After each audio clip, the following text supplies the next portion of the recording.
hold Russia accountable, to support Ukraine, and to protect peace in Europe. We stand shoulder to shoulder with all countries across the world that want to uphold the rules-based international order for the sake of peace. Thank you. Okay, we'll go to Frankfurter Allgemeine Zeitung. Thanks a lot. Thomas Kutschka, Frankfurter Allgemeine Zeitung. I've got two questions. The first one to the Commission President. Which are the next practical steps the EU can take to help Ukraine cope with internally displaced people? And what are the next steps that could be taken to also help the neighboring countries that are probably seeing an influx of refugees in the next days and weeks? And a question to President Michel. When you called the special meeting yesterday, that was certainly before the attack. Did you have any indications yesterday afternoon when you took the decision to assemble leaders? Thank you. Indeed, we have worked for weeks to be prepared for the worst to come, hoping for the best, but being prepared for the worst. And this was concerning strengthening our resilience in the cyber field, making sure that we are independent, can be independent of any kind of pressure from Russian gas supplies. We have pressure from Russian gas supplies. We have reached that stage. And indeed, to prepare for potential refugees. We have, with all the frontline member states, now explicit contingency plans to welcome and host immediately those refugees from Ukraine. And what internally displaced people are concerned, we have a lot of support through ECHO, humanitarian aid, shelter, and all the necessities people who are internally displaced immediately need. On top, there will be financial support increased for Ukraine on top of the 1.2 billion macro-financial assistance, which is available right now. So the preparedness is fully alerted, and we hope that there will be as little as possible refugees, but we are fully prepared for them, and they are welcome. We had indeed indications that the situation was dramatically deteriorating on the ground, but we didn't know that such an aggression, a military invasion, a full-scale military invasion would take place during the last night. Okay, NPR. And Deutsche Welle, thank you very much.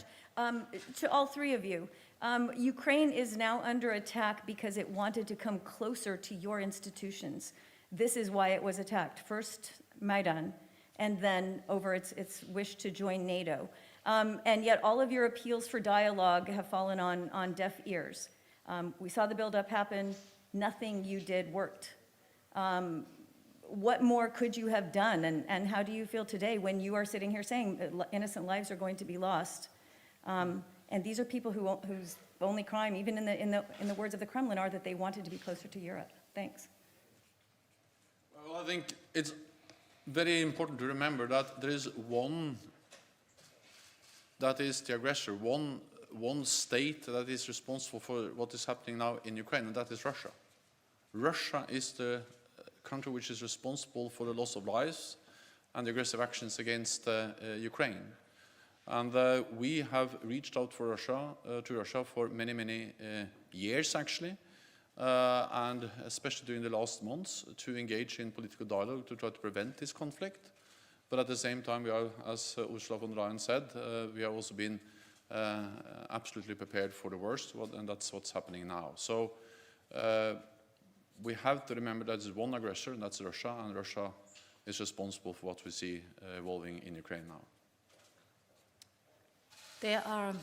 There's a process to join the European Union, and since many years we are working with Ukraine, and we have gone far. Ukraine has reached quite a substantial progress if you compare it to years ago, to really have the closeness to the European Union at our eyes. We have a free trade agreement with Ukraine. This is a privileged access to the European single market, an increasing integration of the Ukrainian market into the European single market. We are strongly supporting financially in the case of reforms that are necessary without any doubt in Ukraine, but also strategic investments in Ukraine in a broad set of fields. We are very intensively working on the energy security of Ukraine. Over the last years, we have basically been able to guarantee the energy security of Ukraine through reverse flow, for example, of gas, but also investing massively in building up a renewable sector. Right now, Ukraine is decoupling its electricity grid from the Russian electricity grid, and we stand ready to support them in case that there are any kind of difficulties. This is not easy, this is not trivial, this is much earlier than we had planned, but this shows that there's an enormous amount of support for our friends in Ukraine. And we'll go to Interfax Ukraine.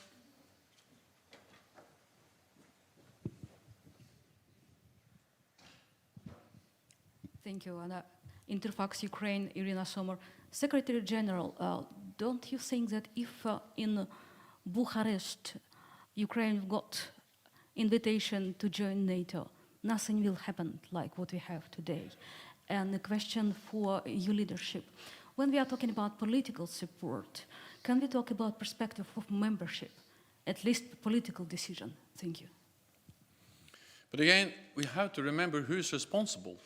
What we made clear in Bucharest in 2008, and what NATO allies have made clear again and again, is that every nation has the right to choose its own path, and that we support Ukraine in their aspirations to further integrate with the Euro-Atlantic community, and also their aspirations for membership. And then it is for Ukraine to decide whether they would like to belong to NATO, and then it is for 30 allies to decide on the question of membership and when Ukraine is ready to join.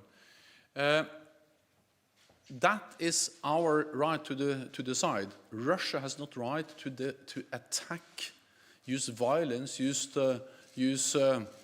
their armed forces to invade an independent sovereign nation, regardless of what they think about NATO membership, because that's not an excuse whatsoever to use military force against a neighbor. That's just not the world we like to live in, where big powers as Russia uses military force to try to coerce other countries, and if they don't act as they want, to actually invade them, and that's what we are seeing now. We recognize the EU aspiration of Ukraine, and you know this is a decision that needs to be taken by the member states, but it is very clear that the last years we have worked a lot. It was described by the President of the Commission in order to strengthen all the ties with Ukraine. We have encouraged Ukraine to implement reforms. They made a lot of progress, more economic relationships, more economic ties in different fields. And it will be the occasion tonight at the level of the European Council to have a debate about the way we will support Ukraine in different fields, the political field included. Thank you very much. This concludes this press conference.